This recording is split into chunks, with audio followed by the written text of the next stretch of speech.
Alright, so today on the channel we're going to be rebuilding Aston Villa here, and due to the PSN servers being down, I can't actually do a live start point for the rebuild, so, I'm going to have to just do it from the start of the season. But the transfers have been updated for Aston Villa. Let's get into this one and rebuild them after the great transfers. I see Rashford coming on loan, and other players, I see John Duran leaving as well. That's a big transfer headed out the club, but Daniel Marlon coming in as well. Let's get into this rebuild and, make Aston Villa a team that can win not only the Premier League, the FA Cup and the Carabao Cup, but also win them the Champions League. Alright, so for the first season of this Aston Villa Career Mode, not Aston Villa Career, but Aston Villa rebuild here, we're going to not make any new signings for the team. We're going to sim the whole season and also loan out a few players as well in the back. We're going to do that as a sim through real quickly here. And also, we're going to convert some players to different positions. Maybe Asensio will be converted into a cam, and also another player, John McGinn, will be a CDM, so centre mid, for the rest of this rebuild. And we're going to loan out players like this guy's name that I completely forgot how to pronounce, Ned Delovic, maybe something like that. And Louis Barrier as well. We're going to loan them out as well to get some game time. Maybe even Bogard as well. He's decent young talent, if I'm not mistaken, the Dutch CDM. They'll be loaned out for the rest of the season. Let's get into the first season here to simulate the whole thing and see where this Aston Villa team can finish in the Premier League. And also, we are in the Champions League as well, so let's see how this team performs in that as well. Alright, so here we're at the end of the season, as you can see, we finished third in the Premier League, only 2 points behind second in the table, Liverpool, but also only 4 points or so behind obviously Man City. They were only 3 points ahead of them in sixth place, so it was a very tight top four. Towards the end of the season, it was like a bunch of teams trying to get Champions League football. We managed to do so, which is great. As you can also see, in the FA Cup, we didn't do anything in there. In the Carabao Cup, we didn't achieve anything in that competition this season. In the Champions League, we got knocked out in the playoff by RB Leipzig. I don't think it was around the 16 because I could have sworn it said around the 16 when I was swimming through it, but apparently it was the playoff round. We got knocked out in by RB Leipzig there. As you can see, we lost the second leg 3-1 after drawing the first leg 2-2, sorry. And we unfortunately lost at home to Leipzig. But as you can see, the team is looking incredible. We've got some good growth in the team. As you can see, some players growing to some good ratings there. And you see, I converted John McGinn to a CDM. He was 84 rated, but has gone up to an 85 rating. As you can see, he's going to stay in the team right now until Onana takes over in that position, as you can see right there. And next season, I'm not too sure what I do for this team, but let's have a look at the stats of the players and see how they performed again in this season. As you can see, Ollie Watkins with 36 goals and 4 assists, turning 30 pretty soon. So I might cash in them and bring in a different striker. We need to buy a backup striker for him anyway. That's definitely going to be a thing that I do next season. Leon Bailey having a great season. As you can see, Rashford having a decent season as well. Jacob Ramsey, Daniel Marlon, and other players. As you can see, Asensio having a good season as well, getting game time ahead of Morgan Rogers for now anyway, with 6 goals and 10 assists from the Spaniard. A good campaign from him. Let's get into Season 2, improve this team even more, and hopefully win a trophy or 2 in Season 2. And my first signing here this season is going to be Trevor Chalobah, the English centre-back, formerly of, obviously, I think it was on loan at Crystal Palace, got recalled to Chelsea, and he should be starting for Chelsea as a quality defender. They need quality in their backline currently, and Chalobah is going to sign for us to be a backup defender to Ezra Konsa for the rest of the rebuild. As a quality defender can step into the team if we need him to at any point. And I might also sign another defender this season to replace Pau Torres and move him on the side, another left-side defender. But Chalobah joins us here for just under 20 million to be a backup defender for us. And also signing to be a backup goalkeeper for us is Midas Vila to be the backup to Mariano Martinez, the Serbian, shots I believe is Serbian anyway, the current Roma goalkeeper. The former talent in Roma back in the day. I remember using him quite a lot as a future goalkeeper years ago in Roma back in the day, like I said before. But Midas Vila joins us here for 14 million, 78 rated, 25 years old, a good, decent backup goalkeeper, can step into the first team, and more importantly, has Champions League experience, I believe, as well. So he will be a great backup goalkeeper for Martinez in this rebuild. And signing to be a backup striker to Ollie Watkins for this rebuild is Santiago Castro, a player to keep an eye on over at Bologna. He's got 6 goals and 4 assists in 24 games. The 20-year-old Argentinian striker, possibly the next Sergio Aguero, Carlos Tevez, Arturo Martinez type of striker. And Santiago Castro here joins us to be a great backup player for us and possibly a great future striker. See, Ollie Watkins is turning 30 this season. Castro, a good young talent, can catch up to him and hopefully be a great player for us in this rebuild. And signing for 50 million here is the Italian Alessandro Buongiorno. I probably butchered the last name, but the Italian here defender from Napoli is also a great defender. IRO left side will take over from Pau Torres, and the first one will be our starting left back alongside Ezra Konsa for the rest of the rebuild, unless Ezra Konsa needs to be replaced at some point. But the Italian here joins us, 26 years old, 83 rated for 50 million. He has the intercept plus play style as well, which is why I decided to bring him in. And let's get him into the team, and hopefully he can bolster our defence even more and help us win some trophies in this rebuild. And possibly be my final signing for the window here. We're going to sign Jayden Bogle, the former Career Mode talent, former Chelsea defender, if I'm not mistaken. He was a Chelsea talent a few years ago, but he's currently playing at Leeds, a 24-year-old Englishman. He's a decent right back, but we're signing for us there to be the backup to Matty Cash.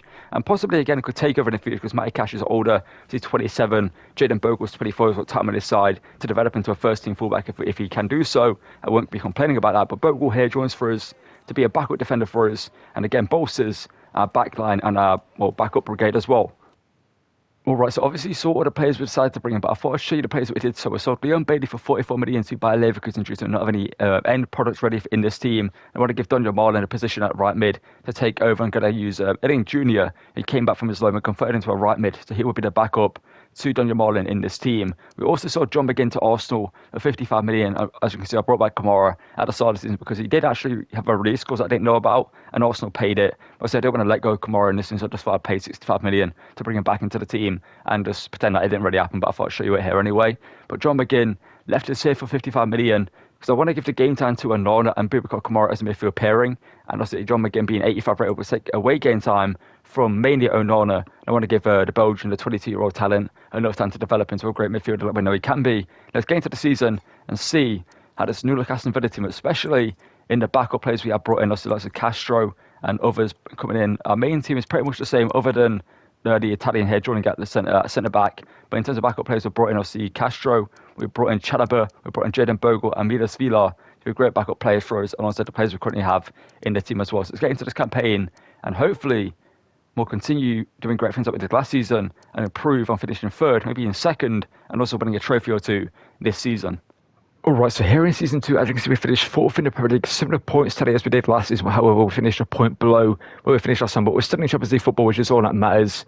Currently, 2-2 in the FA Cup. We didn't manage to make it to the final. Newcastle beat Brighton in that. The Carabao Cup, we made it to the final of that, but we lost to Man City 3-0 at Wembley, so that's not great for us. So at least we made it to a cup final. In the Champions League, I imagine we got knocked out kind of early in this one. We got knocked out by Real Madrid in the quarterfinals. We lost the second leg, which actually was our downfall in the end. We lost at the Bernabeu. We clearly did a good job in the first leg by making it. We lost 3-2 in the first leg, but we were almost we did quite well against them, as you can see there. And let's look at the team here. Let's see how the team performed in terms of their ratings. As you can see, Ollie Watkins up to an 89 rating now. The Englishman's doing quite well for himself. Morgan Rogers 83. Daniel Marlin still only 82 rated, so I'm not too sure why he's not growing, but I'm going to have to look into that next season. The midfield looking pretty good. Onana and Boubacar Kamara growing nicely. Matty Cash up to a +1. Konza hasn't gone up, I don't think, from last season, but the Italian's got up a +1. Mortensen up to an 82. Martin is up to a 90 in goal. And you can see we've got some great players on the bench here. Some great backup players growing quite nicely behind us, as you can see as well. Let's get into Season 3. Possibly buy a new right back and maybe a new right mid, because clearly Daniel Marlin's not doing great well. I might keep Daniel Marlin in the team up until Edding Jr. is old enough, well, not old enough, to high rated enough to take over in the team. Let's get into Season 3 and improve this team even more. And joining us here in Season 3 to replace Matty Cash in the right back role is Sacha Boey, the Bayern Munich defender. The Frenchman's going to sign us here. We'll sign for us here for 30 million from Bayern, like I mentioned before. We're going to sell Matty Cash for about the same price, so it's basically a like-for-like swap. Could probably do a swap deal, but we're bringing Sacha Boey here to replace him in a right back role with Jayden Bogle being the backup. And we're going to make some more signings as well to improve this team in this window. Maybe another centre-back as well, and maybe 1 or 2 more backup players for the midfield positions. Let's get more transfers into the team and continue improving this incredible Aston Villa team we already have. And joining us here from Napoli is the Scottish CDM, formerly of Brighton and Chelsea, the young, well, not the young talent anymore, Billy Gilmore, 25 years of age, signs for us here for 18 million to be back up CDM to Onana and also Kamara in the midfield roles. I believe he's doing actually quite well for himself over at Napoli. I believe he has been doing so over there. See, at Brighton, didn't really go as well as he wanted it to, leaving Chelsea for a big opportunity. It didn't really work out for Brighton for him anyway. But Billy Gilmore joins us here to be back up midfielder and what should be a good player for us if we need to use him.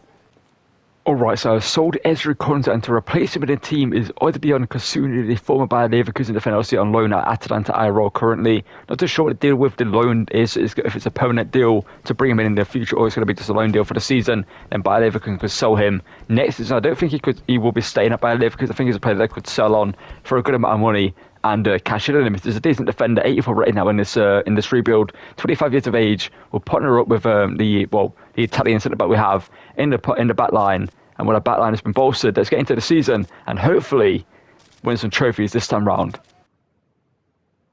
All right, so as you can see, in the season 3, he will manage to win the Premier League title, finishing top of the table, 7 points clear Man City in first place. In the FA Cup, we didn't manage to reach the final of that one. Once again, the Carabao Cup, we also went in that one this time round, though. But in the Champions League, we are in the final up against Real Madrid, the team that knocked us out last season. And let's have a look at the team and how they've grown this campaign before we get into the final up against them. And that's what I wanted to head over here. And as you can tell, the team is looking pretty good. Now, there hasn't been as much growth in the team as expected. I expected Rashford to at least grow above 82. He actually hasn't grown above 82 in the past 2 seasons. Same with the likes of Onana, Morgan Rogers, Daniel Martin's got up to 84 this season. The backline hasn't really grown as much as I expected it to either. But the team's looking pretty good. So we've got Martinez in goal, 90 rated, the captain of the team. Will be a great goalkeeper for us in this final. And we'll get into it here. Obviously, Ollie Watkins, 91 rated as well. But first of all, let's check out the stats of the team. I did forget to show that last season. I realised actually after swimming through all the way to this point, I did forget to show the stats last season. But here we are. The stats for this season with Watkins, 36 and 10. Daniel Martin, 26 and 5. And since year 12 and 13, he's clearly been playing quite a lot of games for the team. And Morgan Rogers doing quite well for himself, 11 and 3. And Rashford only played 11 games this season, with Ramsey only playing 23. So I'm not so sure what's been going on with the wing position in this team, but clearly these two haven't really got as much game time as expected, because this year there's only 34 games in between them there. So that means maybe Asensio or Rogers was playing left mid for the season, which would explain something a little bit in terms of like the game time. But Rashford will play left mid in the final, and hopefully we can win the Champions League here. And let's get into it.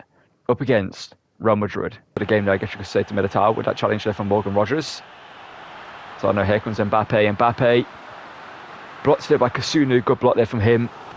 The corner's whipped in, headed clear by Onana. Headed away by Daniel Marlin. Over to Ian Martin of all players. It's going to be our left back up here. So he's done incredible there to skip over the challenge of the defender. Ian Martin, the Dutchman, the left back. Can he score here? Yes, he can. And possibly getting revenge there. We're looking to get revenge for obviously the loss Real Madrid handed Dortmund in the UCL final last season IRL. So he was in that Dortmund squad at left back. Obviously joined Aston Villa instead of staying at Dortmund after leaving Chelsea. And what he scores against the team that beat him in the UCL final IRL. And well, that's a bit of revenge for himself there in this final. And you love to see it. Lie down and let us beat him. As Mbappe shoots it, Martinez should have saved that. Well, he did save it, but he should have caught it. Watkins gives it to Morgan. It's going to be Morgan Rogers there. Does well. Morgan Rogers now driving through the Madrid defence here, back to back goals from corner attacks here. Can we do the same? Morgan Rogers hits it and hits the post, but it's fallen back to him, and he scores to make it 2-0. He doesn't have the cold celebration, which goes to show you that EA do not know what they're talking about, because Morgan Rogers invented the celebration, but obviously he doesn't have it in the game because Cole Palmer's been handed it, even though Morgan Rogers should have it as well. But back-to-back counter-attacks on corners here. We scored 2 goals courtesy of them. Hits the post, and then Morgan Rogers follows it up there to find the back of the net. And it's 2-0 here to Aston Villa in the UCL final. But after that goal, I actually want to talk about something, because Fran Garcia, the play you saw there, tried to stop Rogers there from scoring. If you keep up to date on football, like news and stuff like that, and stuff, and just random stories that happen, then you'll know that Fran Garcia recently dumped his girlfriend, broke up with her, right, and has started dating her mother. Just wanted to put that out there into the ether, as Rashford there shoots and it's saved there by Lunin. But how that is strange. You know, you're dating a girl, you break up with her to then start dating said females or said girl's mother. That is just odd. But Rashford here, Trevella shot here from the Englishman, forces a save there from the Ukrainian shot stopper. Vinicius Junior plays it inside here to Kylian Mbappe. But Kasunu just hoofs it out there. Not too sure why. He hasn't caught it back there, but Rodrigo. But here's Bronjanero defending him. Gets the ball from Watkins, plays it back through to the Englishman. Watkins now 91 rated, hits it, but hits the post. And here goes Kylian Mbappe, stopped there by his fellow Frenchman, Sacha Boey there. And finding Vinicius and Daniel Marlin. The Dutchman hits it from range. Lunin saves, but it forced to Watkins and will take a tap in. It's 3-0 here. We are just destroying Real Madrid currently in this game. They've not done anything going forward. And we've scored 3 times against them. Granted, they've not been the nicest goals. Obviously, they've been scrappy goals in a way you could say. We've scored 2 rebounds, 1 off the post, 1 off the keeper. Our first goal was nicely worked though. But this one, Watkins gets to the rebound off Andrew Flunin and scores there to make it 3-0 to us in the final. Now Mbappe into Rodrigo. Forward to Mbappe. Mbappe chips Martinez and he scores. And it's 3-1. They're back in the game. Martinez making a big run here for the centre. No, it's Kasuna's all the way from centre back. Watkins hits 4-1, sorry. Kasuna made a charging run from centre back there for whatever reason, but it worked out. He got the assist. I don't think the Real Madrid players knew what to do there when he did do so, because they defended him instead of marking Watkins there. He missed it 4-1 here to us. He got the second goal in this game. And maybe Real Madrid's biggest downfall in this final was setting Thibaut Courtois, as Andrew Flunin has not looked good in goal for them in this game. Good work there by the Italian. That's the intercept plus play style there coming into play. That's good defending from Carvajal. It's annoying that he's still in their team at this stage because he shouldn't be as good as he is, but there's the Italian doing well again there to stop Mbappe. I can sense Real Madrid are going to score a goal pretty soon because my players are not passing to where I'm aiming it, and that usually means you're going to concede. But with players like the Italian defender Bronchinero in the back line, he's done incredible there and might have injured Valverde in the process, but that was a clean challenge. Watkins. They're passing. But yeah, Valverde's going to have to go off injured. You don't want to see it, but it's what it is. Mbappe here for a centre here to Vinicius Junior. If I've stopped today by Martinez though, has got Rashford to aim for. Rashford. I want to get Rashford a goal. I've been trying to get him a goal this whole time, but we've been denied by the keeper on multiple occasions. But Rashford here. It's incredible there, but the Real Madrid defenders are marking him like it's Messi or something. But Rashford here, still going, but there is good defending against him. Should have taken a shot earlier, but we get a 4-1 win in the UCL final. Let's cut to the trophy lift. And what this Aston Villa team looks unstoppable in this game. And our defence was incredible, our attack was incredible, our midfield was great as well. And Real Madrid in this game as well just weren't that good. Mbappe has scored apparently twice, but it's 4-1, so I'm not too sure what to say there. But apparently he scored twice there, but it is what it is. But we win the game here, 4-1 in the end. And you'll have to see it. Let's cut to the trophy lift there in a second. And well, here we are for the second time, I believe, in the history of Aston Villa going to win the Champions League here. They already have one start on their badge, which means a European trophy, so they win a second one here. With the claret and blue ribbons on the trophy here. Emiliano Martinez, the Argentinian, steps up to lift the UCL trophy. He's won the World Cup, and the UCL trophy, he will go down as one of the best goalkeepers of all time due to these accomplishments here. He lifts the trophy here as the captain of Aston Villa, and what a final it was. Every player in this team did their job to the best of their ability, to a great. I'm really struggling with words. They're really struggling to get them out, but every player in this team did incredible. Everybody in this team, I recommend you try in your team at some point, especially the players like Kasunu, Bowie, Ian Martin, Morgan Rogers, and obviously midfielders of Kamara and Onana. They played great and were really shutting down the attacks of Real Madrid, and even our defenders in Kasunu and the Italian, whose name I'm not going to pretend to ask, I'm going to butcher it again. But everyone in this team was incredible, and when I let you enjoy the Champions League celebration, if you got to enjoy the video, drop a like, subscribe to the channel, when we're to 2,000 subscribers, all hope getting it. It's greatly appreciated. You enjoy the trophy celebration. Thank you for watching, and goodbye.